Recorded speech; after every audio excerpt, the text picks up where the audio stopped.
Okay, here it is. This is the Project 1992 325i. It's a 5-speed manual, and I've been looking for a Project BMW mostly just to tinker with. There's really no ideas in mind, but I had really wanted to pick up something that was inexpensive, and then just see what we can do about giving it a different life. And I found this on Craigslist for $500. So this is the classic $500 car, and it doesn't look like much. The exterior is a mess, but mechanically it's actually in pretty good shape. I mean, I really can't believe what kind of good shape it is in mechanically. And if you look at the engine, there's really, it's absolutely complete and entirely stock. You can see a bunch of zip ties where things have been changed and moved, but someone did carefully put it all back together, and there's really nothing missing, including, you know, the original airbox, and even the cooling ducts for the alternator, which I think is pretty rare on a 1992 to have that still survive. Tires are the wheels are original. The tires are actually in great shape, so if this is to ever become like a daily driver, the tires would be fine, which is amazing. Suspension is okay, and nothing is like wrong with it, but it's completely stock. So no one has actually updated the suspension to any type of sport suspension or stiffer springs. All original sway bars, but I was pretty shocked when I started looking at it that it was actually still in good shape. Like there's no noticeable problems with any bushings or ball joints in the front or the back. So that's a great find.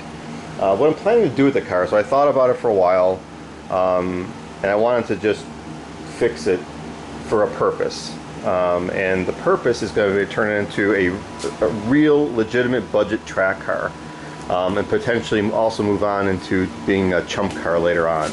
This is really kind of an ideal platform for that.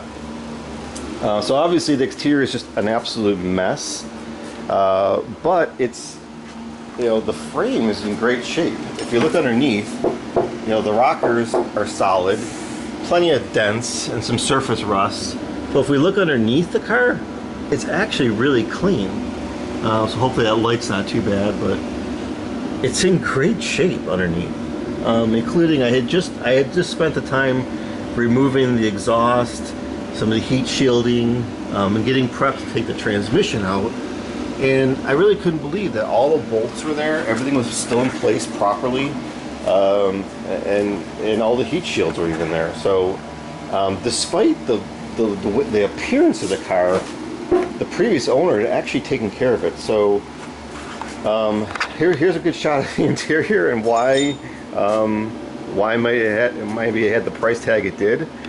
So both the door cards were already off. I have them, but they're in really rough shape. The seats were completely torn up, both the front and the back, as you can see. I've removed the back seat. The back bench seat is removed, but I do have it. And I considered fixing it up to the point of making it kind of like a basic daily driver and just maybe getting some junkyard seats.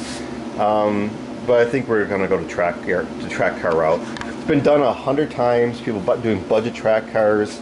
And this is legitimately a $500 car, and you know, I'll just sort of catalog everything I put into it to get it ready to roll. But we'll see how cheap it can go.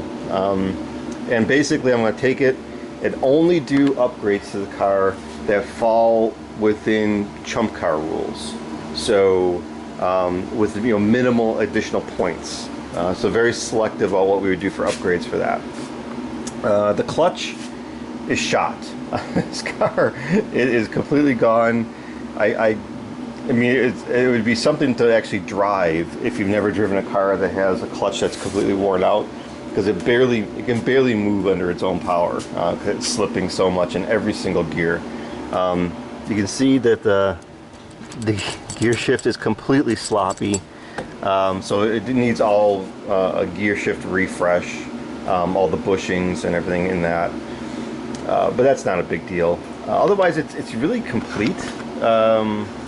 It's kind of impressive that it's still relatively in good shape once you remove all the filth.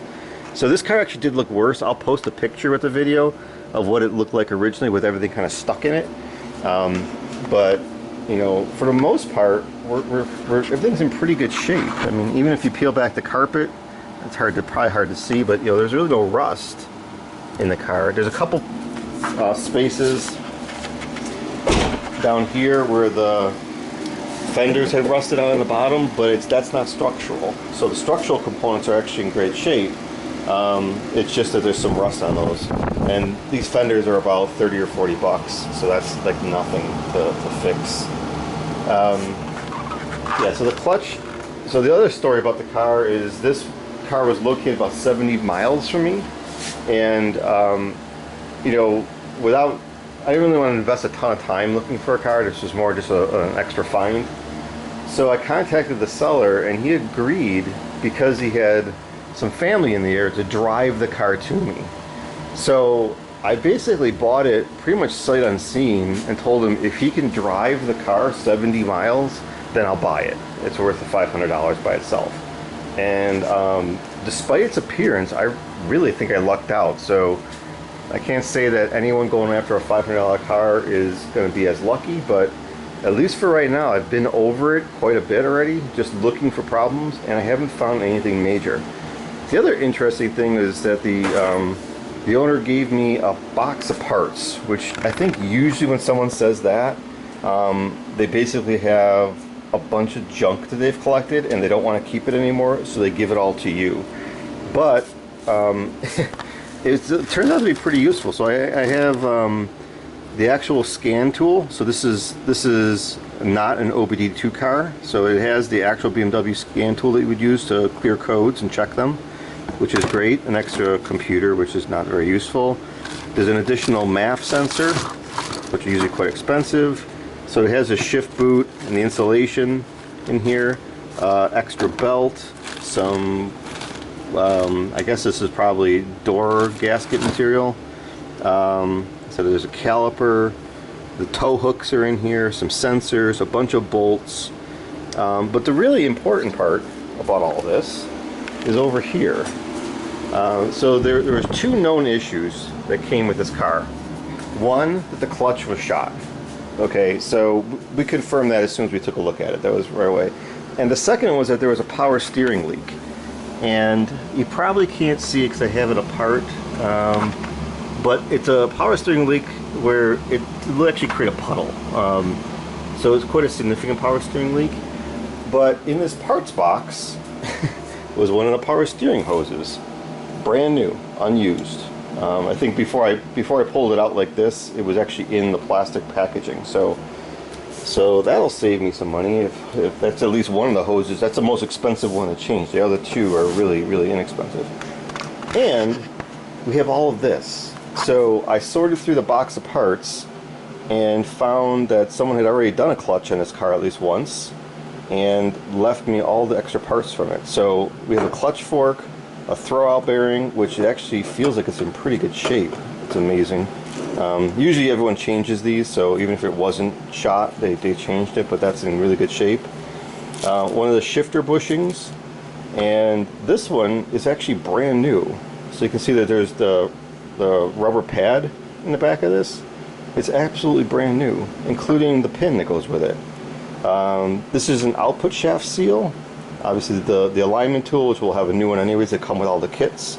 Brand new boot, transmission mounts, and I looked underneath and I think these are the originals. They have the BMW logo on them. So these were obviously used, but they're in great shape. They don't feel torn at all. And the ones that are actually on the car now, maybe the ones that they swapped out to, must have been a cheap brand because they look terrible. They're just really, really soft to the touch and look torn already. So I'll probably put those back on, at least for now, until I end up deciding to change them out with something more durable. And extra bell housing bolts. So whoever did the transmission before must have bought new bolts, but I have the spares. So that's great. So if I end up ruining one of these bolts, like rounding one off or getting really close and destroying one, Then I got 5 spares to play with, and then plus some of the shifter clips, the pins and clips, so which is great. So there's basically half of the shifter rebuild came with the car for no money. So I can't complain about that too much. You know, and the brakes, they work. Everything appears to work, so there's no problems with it. Even the hydraulic hoses look like they're in good shape. To be on a track, obviously we would need new rotors, good pads, bleeding the brakes, rebuild kit, things like that, but that's all really cheap. So we'll keep you posted. I'll kind of walk through the rebuild step by step, let everyone see it. The one thing, so one of the cheap little parts that we're going to change are the supports here. Obviously, you don't want to show up at a track day and go through tech with a stick in your hood. So we're actually going to change those out. But other than that, I'm going to keep all the parts changing to a minimum. Just things that are absolutely worn out or really good investments to have fun on a track day. But not really going to spend a ton of money rebuilding things. A lot of the videos I've seen online, they start with a car that's $500, $1,000, $2,000, whatever the nominal investment is, and then over the course of their quote-unquote budget rebuild, they spend like 10 grand on it, and it just doesn't seem like that's in the spirit of the concept of a budget build. So we're going to actually do a legitimate budget track build on this, and see how it turns out. It may end up becoming a team chump car. I can see the exhaust is out. Boy, is this thing heavy. Oh my goodness. I've taken an exhaust out of like an E46, and I think it weighs half as much as this. So anyone that's looking at an E36 and thinking about an aftermarket exhaust, if it weighs less, it's probably worth it, because this thing must weigh at least 100 pounds. It's quite heavy. The engine in this car, so this is a 1992, so this is pre-Vanos. There's no Vanos in this at all. So this is an M50 engine with no Vanos. It looks the same as the other E36s, but there's no adjustable cams in this car. And there's just one pre-cat O2 sensor. So there's a single pre-cat O2 sensor on it, which is interesting. So not that that makes any difference in what we're going to be doing, but I found it interesting. There was no post-cat O2s on this car, so a little tip and a little bit of a wink on what might be done with if you have a car, anything in this era, probably anything before 1996. You probably have no worries about the cat performance. So if you ever want to change out the exhaust, you probably have a lot more flexibility about that. So the next steps are to remove the drive shaft and start pulling the transmission bell housing. So I'm going to crawl underneath and see if we can get a good shot of what everything looks like right now. Bear with me. So here we are, and you can see, I don't know if you can see very well, I'll try and reposition the light.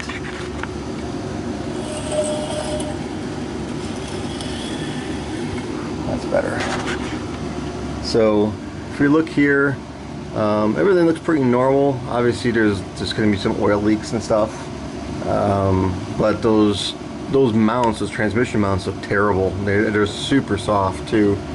Otherwise everything looks like it's in pretty good shape. The shift bushings again are just completely wobbly, so those are on order.